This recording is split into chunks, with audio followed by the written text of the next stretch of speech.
दलित vote bank को अपनी ओर खींचने के लिए क्या बहुजन समाज पार्टी और भीम आर्मी में जंग शुरू हो गई है?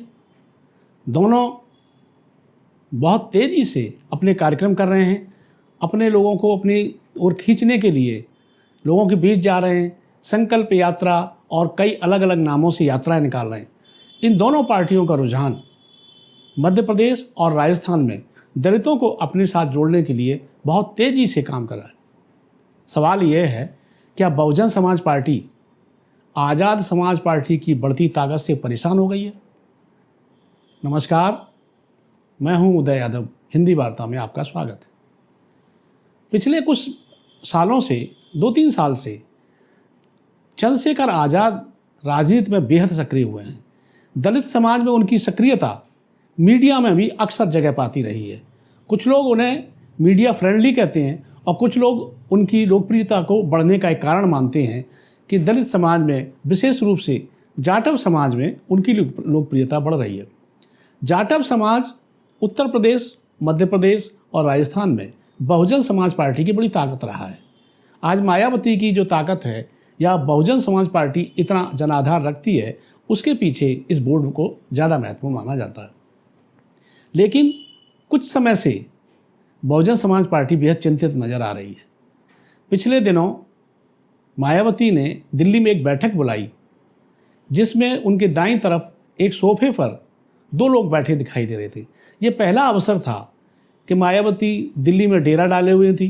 उन्होंने अपने कोऑर्डिनेटर्स और संगठन से जुड़े पदाधिकारियों की बैठक बुलाई थी, लेकिन उस बैठक में कोई अलग व्यक्ति भी दिखाई दे रहा था और उस सोफे पर जो बैठे थे वो उनके भाई आनंद कुमार और भतीजे आकाश आनंद थे। बाद में उन्होंने आकाश आनंद को नेशनल कोऑर्डिनेटर बनाया और इन 4 राज्यों में, मध्य प्रदेश, राजस्थान, छत्तीसगढ़ और तेलंगाना में चुनाव जो होने जा रहे हैं उनका प्रभारी भी नियुक्त किया। मायावती की ये चिंता, अपने अलावा किसी को एक बड़े पद पर नियुक्ति का फैसला किस तरफ संकेत था? राजनीतिक विशेषज्ञों ने इसे माना कि बसपा, विशेष रूप से मायावती, अब चंद्रशेखर को प्रभाव को गंभीरता से ले रही है। चंद्रशेखर का प्रभाव क्यों परेशान कर रहा है मायावती को? क्या उत्तर भारत का दलित आज़ाद समाज पार्टी की तरफ जाएगा या सचमुच चंद्रशेखर और मायावती के बीच दलित वोट को अपनी ओर खींचने की जंग शुरू हो गई है? इसको हम बताएंगे, इस पर विस्तार से चर्चा करेंगे। इस बीच जो डेवलपमेंट हुए उन पर भी जिक्र करेंगे, लेकिन पहले एक अनुरोध, कृपया आप हमारे चैनल को सब्सक्राइब करें, वीडियो को लाइक करें और ज़्यादा से ज़्यादा लोगों तक शेयर करें।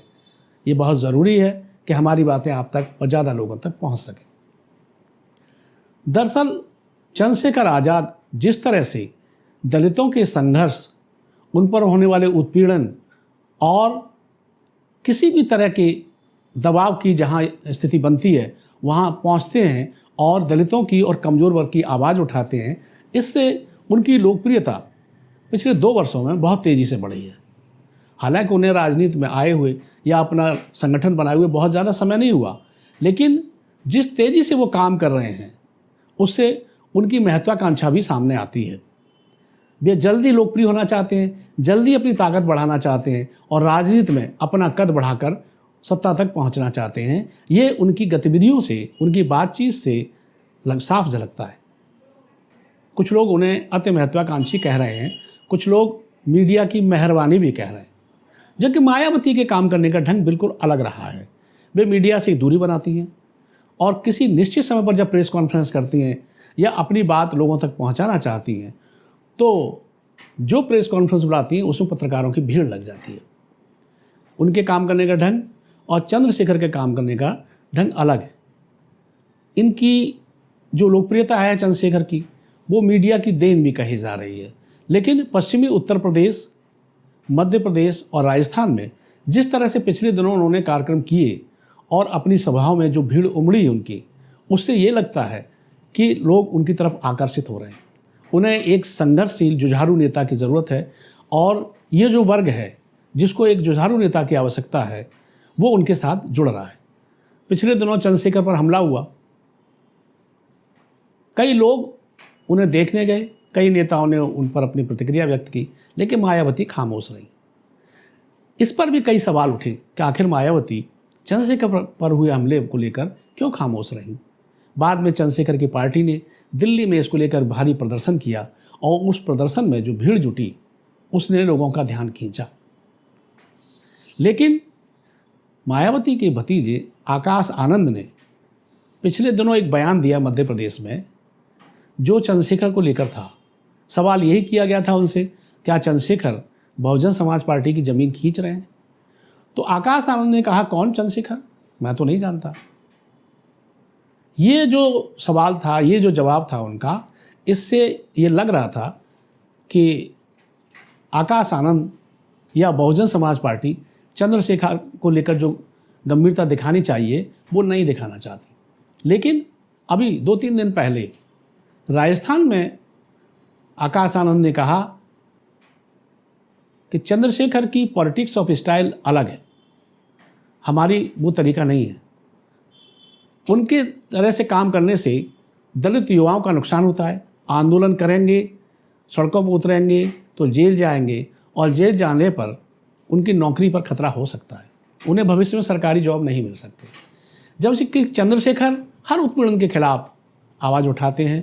उन्होंने राजस्थान में अभी कहा कि चाहे जिस जाति की बेटी हो, अगर उसके साथ अन्याय होता है तो भीम आर्मी के लोग उसके साथ होंगे।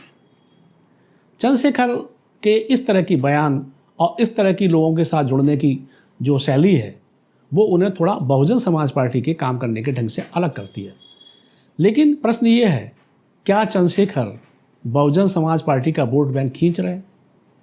इसके लिए कुछ ठोस जानकारियाँ, कुछ ठोस तथ्यों की ज़रूरत है।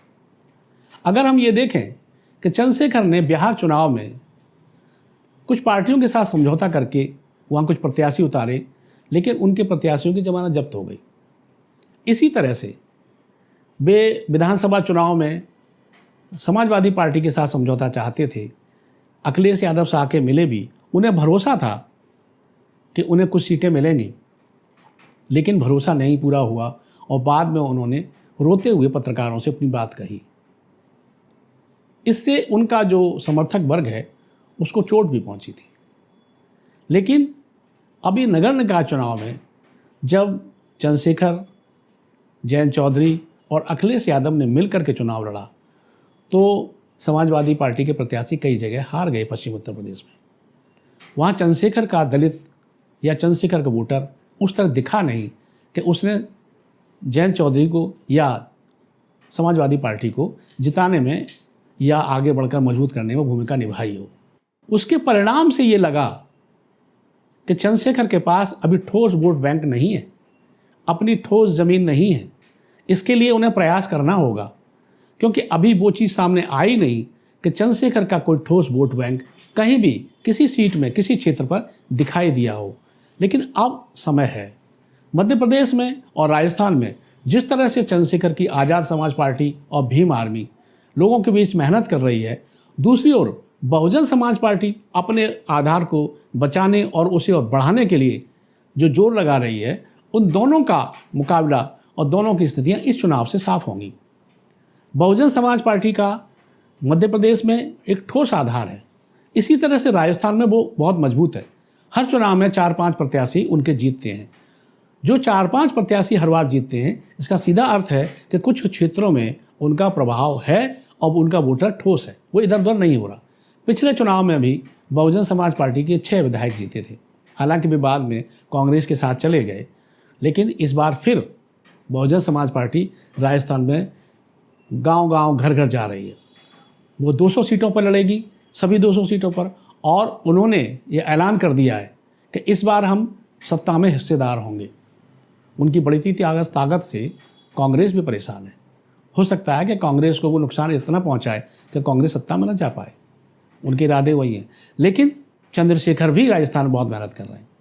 उन्होंने कई रैलियां की हैं, कई सभाएं की हैं, और उनके साथ भी एक ठीक ठाक भीड़ दिखती है। मध्य प्रदेश और राजस्थान के अलावा चंद्रशेखर तेलंगाना भी अपनी कोशिश कर रहे हैं। अभी तेलंगाना जाकर वहाँ के चीफ मिनिस्टर से भी मिले थे, और संभावना ये है कि दलित वोट को अपने साथ लाने के लिए टीआरएस चंद्रशेखर से समझौता कर सकती है। चंद्रशेखर राव दलितों को भटकने से रोकने के लिए कुछ सीटें चंद्रशेखर को दे सकते हैं। तब जब चंद्रशेखर और बहुजन समाज पार्टी दोनों ही तेलंगाना में काम कर रही हैं, दोनों ही पार्टियां दलित वोट को, अपने अति पिछड़े वोट को अपने साथ जोड़े रखने के लिए मध्य प्रदेश में प्रयास कर रही हैं और राजस्थान में भी वही प्रयास चल रहे हैं, जिसके परिणाम जल्दी ही जो विधानसभा चुनाव में ही सामने आ जाएंगे।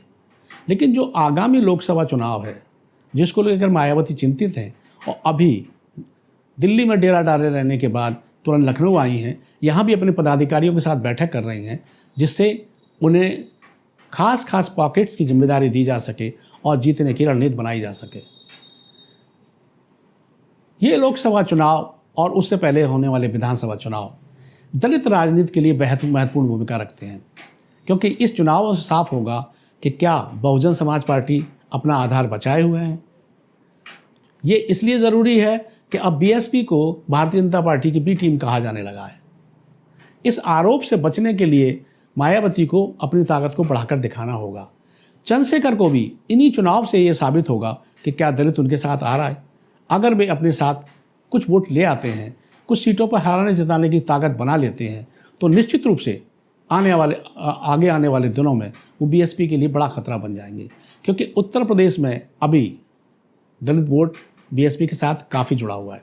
भले ही उनको 12-13% वोट मिलता हो, लेकिन वो ठोस वोट है और उनकी यानी बीएसपी से टिकट पाने के लिए लोगों को बड़ी मारामारी करनी पड़ती है। अक्सर आरोप लगता है कि बहन जी पैसा लेती हैं। अरे पैसा तो तभी दिया जाएगा ना ताकत होगी पार्टी के पास। उससे बड़ा साफ है कि उनका वोट ठोस है। उनके साथ दलित के अलावा अति पिछड़ी जातियों का भी वोट जुड़ा हुआ है, जो तमाम उतार चढ़ाव के बावजूद, तमाम प्रलोभनों के बावजूद अभी इधर उधर नहीं गया। तो अगले चुनाव से साबित होगा कि क्या बीएसपी कमज़ोर हो रही है, चंद्रशेखर की पार्टी मजबूत हो रही है, या चंद्रशेखर की पार्टी सिर्फ मीडिया की देन है, क्योंकि वो मीडिया फ्रेंडली है और बहुजन समाज पार्टी का वोट उसके साथ है, इधर से उधर नहीं हो रहा। ये था हमारा विश्लेषण। ये उन सवालों के जवाब देने की कोशिश हमने की जो इन दोनों मीडिया में उछल रहे हैं। चंद्रशेखर की सक्रियता को लेकर जो सवाल उठ रहे हैं, हमने प्रयास किया कि इसका एक ईमानदार विश्लेषण आपके सामने रखें। आपको हमारा विश्लेषण कैसा लगा कमेंट बॉक्स में ज़रूर लिखें और देखते रहें हिंदी वार्ता। उसको सब्सक्राइब करें, लाइक करें और लोगों को फॉरवर्ड करें। तब तक के लिए मिलते हैं। नमस्कार।